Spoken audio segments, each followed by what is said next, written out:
Shalom à tous, à tous mes frères et sœurs, que le nom du Seigneur soit béni, loué, adoré et glorifié son nom. Je vous partage la bonne semence du 8 mai 2023. Jésus répondit, mon royaume n'est pas dans ce monde.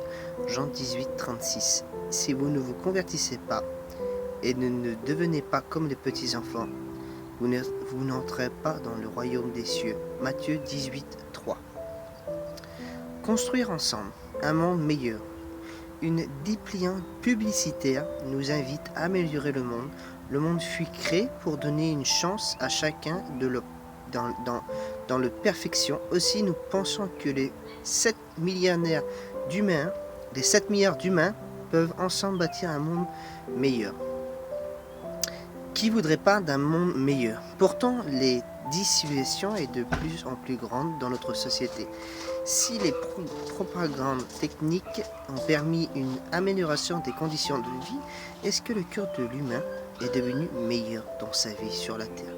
Jésus a montré les dispositions de son cœur seules peuvent faire changer les choses. Amour, soin envers les faibles, acceptation de l'autre, humilité.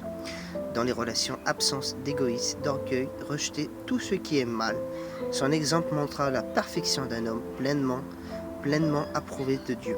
Pourtant, ses paroles, ses œuvres, sa personne ont été rejetées et finalement, il a été mis à la mort. Le royaume de Dieu qu'il devait établir sur la terre est remis à plus tard.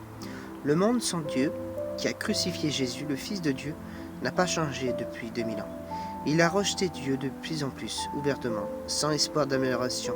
Toutefois, Dieu reste patient et sa bonté sollicite les hommes encore aujourd'hui. Son amour invite chacun à se repentir et à croire en Jésus pour avoir déjà sur la terre une relation vivante avec lui, celle des enfants avec son Père. Les chrétiens lui attendent le retour de Jésus qui va l'introduire dans le ciel, dans la maison de son Père. Jean 14, 2 à 3.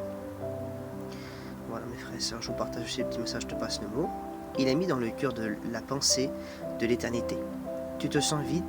Tu as des questions essentielles? Jésus a toutes les réponses. Amen, gloire à Dieu. Merci Seigneur Jésus pour ces belles paroles. Que le Seigneur vous bénisse mes frères et sœurs et amis.